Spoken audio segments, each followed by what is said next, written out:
Hi, this is a quick review of some Morgan thermal ceramic insulating fire bricks that I got from IYAKnowsBest on Etsy. I'll post a link to their store so you can look at the specifications for the bricks, and I'll also post a copy of the spec sheet that you see here that gives all the details about these bricks. The the reason I wanted to take a look at these bricks is that they are advertised as insulating bricks as opposed to fireplace bricks. So I've been using some Rutland fire bricks, and they've worked pretty good. I'm not complaining about them, but I wanted to try these because the people over at IYAKnowsBest said that these should actually perform better simply because they are insulating as opposed to absorbing the heat from your forge. I have several different sizes here. I have a standard 4.5 by 9 inch by 1 inch. Here in the back, I have a couple of 4.5 by 9 inch by 1.25 inch, and then also I have a 3/4 inch and a 1/2 inch thick brick that I'm going to give a try. What I like about the last two is that, given that they're a little bit thinner, it gives me a little bit more space in my forge. And I'm using a Hell's Forge single burner forge that you can see here. And it works great for my stuff here in my little home shop, but it's good at some point to have a little more extra space in there to work on a little bit larger items. So this is a side-by-side comparison of one of the Rutland fireplace fire bricks. The first thing you will notice about these bricks is that uh, compared to the Rutland brick, the Morgan thermal ceramic brick seems a lot less dense and therefore a lot lighter. But again, it is an insulating brick as opposed to a fire brick. So, if you kind of think of space shuttle insulating technology, those insulating tiles were very light. And, this brick from Thermal Ceramics is very light compared to the Rutland. In fact, let's put them on the scale and see the difference. So this is the Rutland brick on my scale, and you can't really see the needle too well, but it's right over here. So it's just over 4 pounds for the 4.5 by 9 by 1.25 inch brick. So this is the Morgan thermal ceramic insulating fire brick, and you can see right down here we're in at about 1.5 pounds. So it's significantly lighter than the Rutland fireplace fire brick. And one advantage to that is when you're moving your forge around, it's just a little bit less weight to have to deal with. I've also got a couple of pieces of kaol wool. I'm not sure I'm saying that right. KAOWOOL from IYAKnowsBest. And this is thermal wool paper, they call it, insulating paper. And it's different thicknesses, as you can see. You can cut it and shape it to any size you want. What I'm going to do with it is use it to seal the small gap between the bricks in the back of my forge, just as a little bit of extra insulation back there and to seal off the airflow. I've got the 1 inch thick insulating fire brick inside my forge, and then to seal it off in the back, I've got the 2.25 inch, and as you can see right here, I've got the insulating kaol wool paper in between them. So now I've got a really nice tight seal to prevent any air leakage out of the forge. So as a test, I'm going to use a 00 light horseshoe that I get from National Rodeo Supply. I use these a lot in my yard art work, and it typically takes about, I would say, between 4 and 5 minutes to heat one of these to a temperature where I can bend it in my vise or on an anvil. So I know this is not a terribly scientific test, but anyway, we'll give it a see and see if there's any significant difference between these insulating bricks and the regular fire bricks.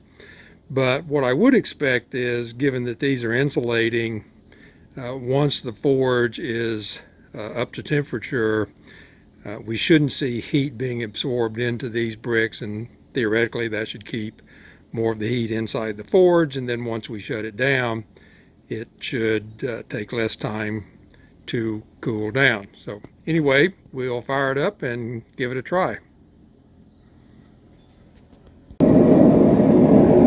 Okay, I'm going to go ahead and put the horseshoe into the forge. I am noticing that the insulating brick, the thermal ceramics brick, is actually glowing, which I wasn't expecting it to glow quite as much, but again, we'll see if it makes a difference. So we'll put this in and I will give you updates over the next few minutes.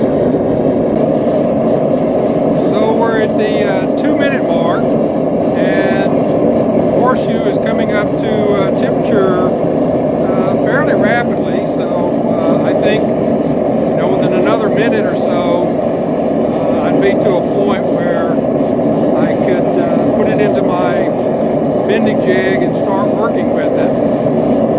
One thing I can say is, if you come around to the back and put your hand next to the bricks, you can really feel no heat. In fact, I can touch that. It's a little bit warm, but not to the point where if I touch it, I'm going to burn myself. So definitely these bricks have some pretty good insulating properties. So we're at the 3-minute mark now, and that horseshoe is definitely up to temperature. This is the color that I normally use when I'm ready to start bending. Good yellow-orange color.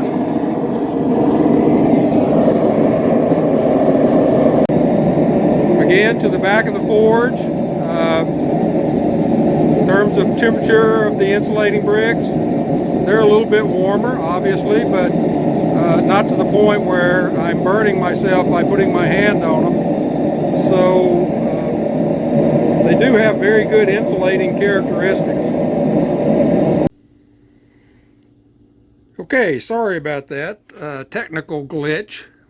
My phone overheated from being too close to the phone, so I had to put it in the freezer for a little bit and let it cool down. But what I was saying is that the people at IYAKnowsBest recommended coating the brick, or at least maybe the edges, in a thin coating of the K-Bond mortar, wet mortar, and letting it dry, and it just help prevent chipping on the edges. Again, these are insulating bricks, so they're not going to be as durable as the hard fire bricks.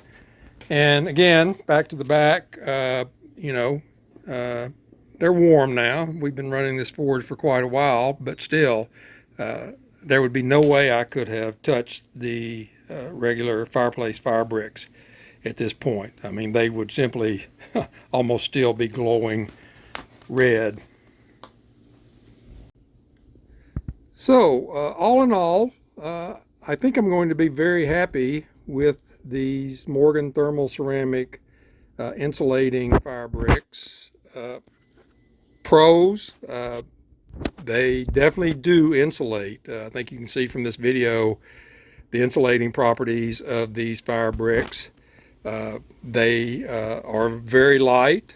I mean, this half-inch one is like a feather. I mean, it is very light. But again, the whole thought is that it's an insulating brick as opposed to a dense fire brick, and being able to use these thinner insulating bricks inside my forge gives me a little bit more space to operate. They did seem to perform really well in the heat test for the 00 horseshoe. Typically, I said it would take 4 to 5 minutes to heat up to temperature in my forge.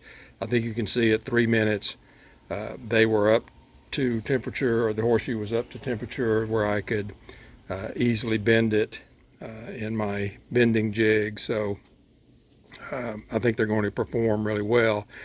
Durability, again, they are more fragile than the regular fire bricks, but one of the things with fire bricks, and I can show you, this is example, they develop lots of cracks, and I've had several of them crack completely in two. So I'm anxious to see, given that these are insulating bricks, will they suffer from that same problem? I don't think so, but if they do, I will report back. Cons, they are more expensive than the just the regular old fireplace fire bricks, but I guess you get what you pay for in terms of performance and hopefully longevity of the product. So again, I will post the links to the IYAKnowsBest site and the spec sheet here that I've got, and they've got a whole bunch more specifications on their site. So overall, I think I'm going to be very pleased. Would highly recommend giving these insulating fire bricks a try.